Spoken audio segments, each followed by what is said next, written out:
Bien. Bonsoir à toutes et à tous. Oui, effectivement, vu d'ici, on voit moins bien la salle.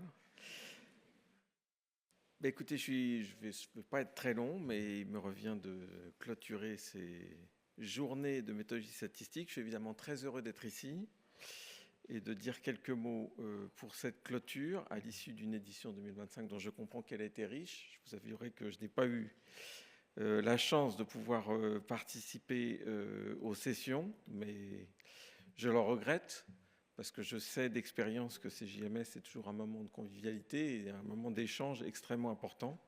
J'y ai participé à plusieurs reprises dans le passé.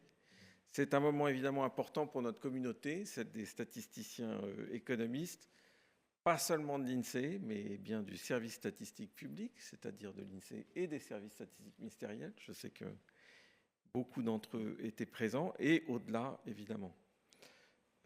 C'est un moment qui permet à chacun de faire le point sur sa pratique, c'est un moment qui permet de découvrir les sujets portés par les uns et les autres, les évolutions, de découvrir et d'échanger, et je pense que ce partage, cette mise en commun, c'est absolument fondateur, et ça consolide notre travail collectif, qui est évidemment extrêmement précieux. Les JMS, c'est une conférence qui permet d'embrasser tous les sujets de la méthodologie statistique, d'évoquer toutes les opérations statistiques en cours, et notamment les nombreuses enquêtes, toutes les thématiques dont il faut, lorsqu'il s'agit de poursuivre l'enrichissement de nos travaux sur des tas de données, telles que l'environnement, les données territorialisées, les comptes nationaux. Et traditionnellement, toutes les méthodologies fondamentales sont représentées. À chaque édition, c'était encore le cas aujourd'hui. Donc vous avez pu discuter d'échantillonnage, de redressement, de traitement de la non-réponse, de série temporelle, de comptabilité nationale. Et même si à première vue, ces méthodes semblent immuables, en réalité, elles sont toujours traversées d'innovation. Et c'est là-dessus que je voudrais insister, en fait, dans ce propos final, c'est qu'il est tout à fait frappant de voir à quel point les innovations méthodologiques et technologiques menées par le service statistique public dans son ensemble ces dernières années sont extrêmement nombreuses. Et c'est absolument crucial de mon point de vue de poursuivre cet effort. Je reviens à l'INSEE après l'avoir quitté il y a 9 ans et depuis quelques mois j'échange avec un certain nombre d'équipes et je suis tout à fait frappé de voir à quel point l'Institut statistique et le service statistique public en général ont innové, n'ont cessé d'innover et que ce processus est évidemment crucial parce qu'un institut, plus généralement un service statistique public qui n'innove pas dans la durée, c'est finalement un service statistique qui finit par s'étioler. L'innovation, c'est à la fois un levier de qualité, d'efficience, de modernisation et c'est évidemment d'autant plus nécessaire dans un contexte où les ressources, en particulier les ressources publiques, sont contraintes et elles ne vont pas cesser d'être contraintes dans les années qui viennent, vous le savez tous, et où les évolutions technologiques sont constantes. Et de ce point de vue-là, l'édition 2025 des JMS a donné, je crois, un large aperçu de la palette des innovations.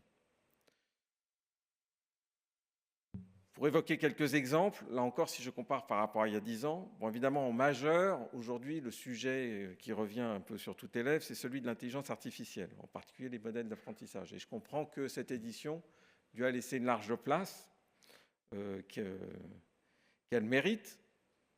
Une masterclass a été organisée pour la première fois dans l'histoire des JMS pour essayer de s'approprier collectivement cette nouvelle technologie et les utiliser. C'est pertinent, lorsque c'est pertinent, évidemment, dans la production statistique et dans les analyses. Et je pense que notre communauté de statisticiens publics doit se saisir avec détermination de cette nouvelle technologie, mais évidemment avec responsabilité. J'ai vu et j'ai constaté que l'INSEE a déjà commencé à le faire et l'implémente, en particulier sur la problématique du codage, et va permettre précisément de faire des gains de productivité, de coder beaucoup plus facilement un très grand nombre de données, s'agissant par exemple des codes des professions, des catégories socio-professionnelles.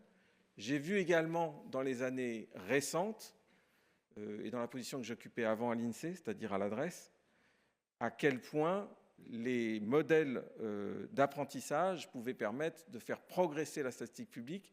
Je vous donne un exemple que j'ai vu de près, qui est celui de la statistique des causes de décès, qui est produite depuis des dizaines d'années au sein de ce qu'on appelle la statistique publique, mais pas au sein d'un service statistique ministériel, au sein d'une petite entité logée au sein de l'INSERM, qui s'appelle le CEPIDC.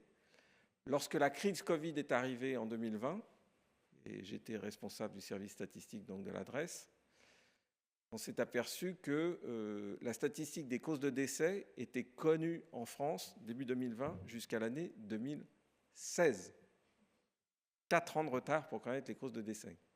Et c'était lié tout simplement au fait que le CEPIDC avait vu ses moyens s'étioler au fil des années, et en particulier des moyens humains pour coder, parce qu'en fait, c'est un processus où l'expertise humaine est évidemment très importante, elle n'est pas la seule, mais où il y avait besoin de... Lorsque vous lisez le constat d'un décès fait par un médecin, d'abord il faut déchiffrer ce qu'il a dit, et ensuite il faut le causer, suivant une nomenclature des maladies. Eh bien, ce processus a été entièrement rénové en quelques années grâce à la mise en place de modèles d'apprentissage. Et il faut savoir que les données de cause de décès de l'année 2023 ont été publiées il y a quelques mois, à la mi-2025. Donc vous voyez qu'on avait 4 ans de retard, et donc maintenant on est même en avance sur ce que demandent les autorités européennes en la matière, et donc on publie à 18 mois. Et ça, c'est permis évidemment par les hommes et les femmes qui savent utiliser ces technologies, mais aussi l'appropriation de ces technologies.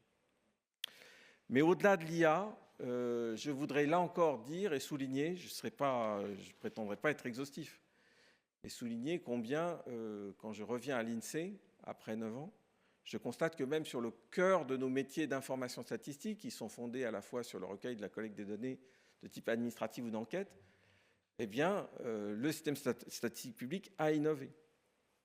Il a d'abord innové du point de vue de la source administrative, parce que la mise à disposition de la source administrative a considérablement accru dans l'espace de 10 ans.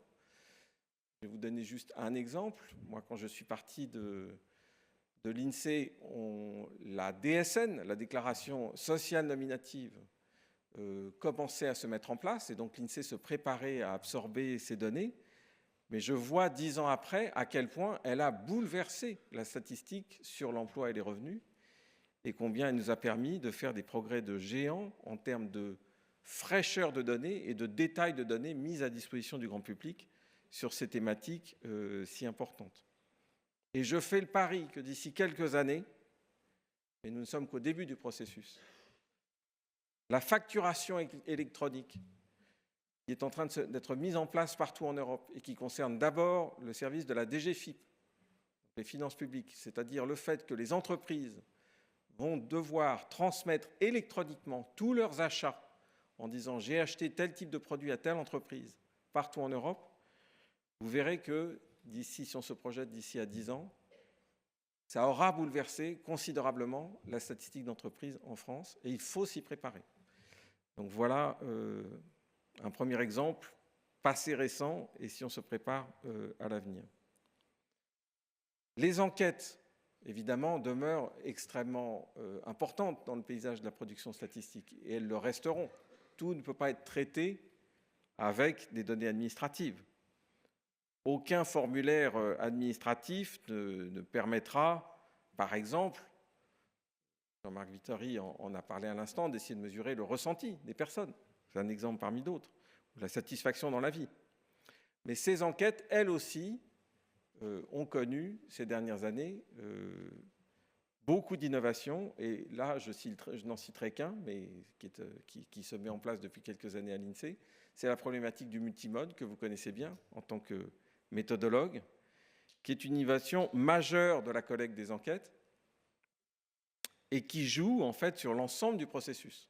À la fois, il faut adapter la modalité de collecte des données pour permettre à nos citoyens de répondre aux enquêtes suivant des canaux différents et éventuellement concurrents. Il faut permettre à ceux qui le souhaitent de répondre par Internet, mais il faut aussi pouvoir aller au-devant de l'ensemble de nos concitoyens et donc pouvoir continuer à assurer une collecte de données par téléphone et également en face à face. Mais ça réclame tout un processus d'innovation en termes de collecte de l'ensemble de l'information et puis ensuite en termes de traitement, parce que qui dit multimode dit éventuellement effet de mode, et je sais que les JMS sont friands de discuter de ce type de sujet. Et donc, dès lors que la statistique publique se met de façon maintenant généralisée à pratiquer le multimode dans la collecte d'informations dans ses enquêtes, eh bien, la question du traitement statistique en aval, et donc de l'estimation des effets de mode, éventuellement même de la prise en compte de ces effets de mode dans le rendu en fait, de l'information collectée, deviennent cruciales.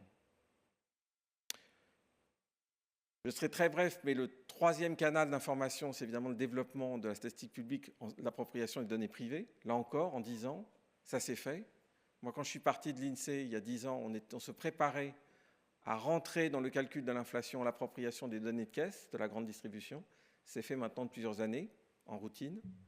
Et depuis, vous le savez, la statistique publique s'est appropriée, pour certaines études, des données d'origine privée, comme de la téléphonie, ou encore les cartes bancaires.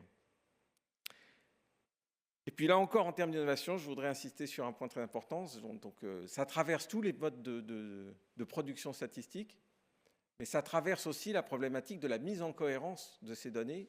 Et là encore, ça a été évoqué par Bertrand,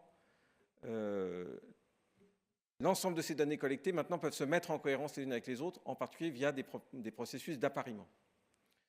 Et là encore, si on regarde le chemin fait en l'espace de 10 ans, il y a un élément tout à fait crucial dans la statistique publique, c'est la création de ce qu'on appelle le CSNS, le Code national statistique non signifiant. Moi, quand j'étais à la DSDS il y a 10 ans, j'étais chargé de suivre ce dossier plutôt sur la mise en place juridique, qui n'était pas une mince affaire. Mais maintenant, on voit, au bout de 10 ans, on voit maintenant émerger le futur de la statistique et on voit à quel point ce CSNS va structurer l'information statistique en France et permettre de produire des statistiques beaucoup plus précises en appariant les enquêtes entre elles et en appariant de nombreuses données administratives d'origine différente entre elles et avec les enquêtes. Il y a déjà de nombreux cas et vous verrez que ça va se multiplier à l'avenir.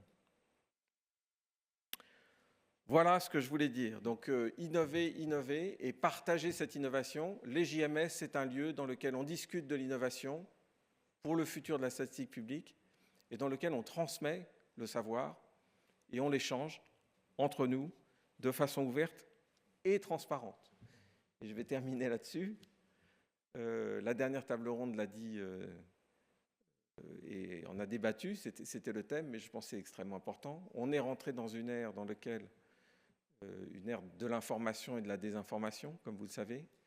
Et donc, il faut aussi être capable, et l'INSEE l'a été ces dernières années, d'innover en gagnant en transparence. La statistique publique, elle doit à la fois être solide sur ses bases en termes de méthodologie, elle doit intégrer les innovations, mais elle doit pouvoir l'expliquer, et elle doit pouvoir rendre compte de ce qu'elle fait vis-à-vis du grand public, dans un environnement qui n'est pas toujours bienveillant à notre égard. Donc de ce point de vue-là, là encore, il faut être à la pointe et il ne faut pas hésiter à participer, je pense, au débat public, mais avec nos propres armes, ne pas réagir forcément à chaud, ne pas réagir complètement à froid, mais réagir à distance et essayer d'expliquer ce que nous faisons, non pas dans la minute, mais en tout cas en captant les éléments qui peuvent être sensibles et en nous expliquant sur nos méthodes et sur la façon dont nous faisons nos chiffres.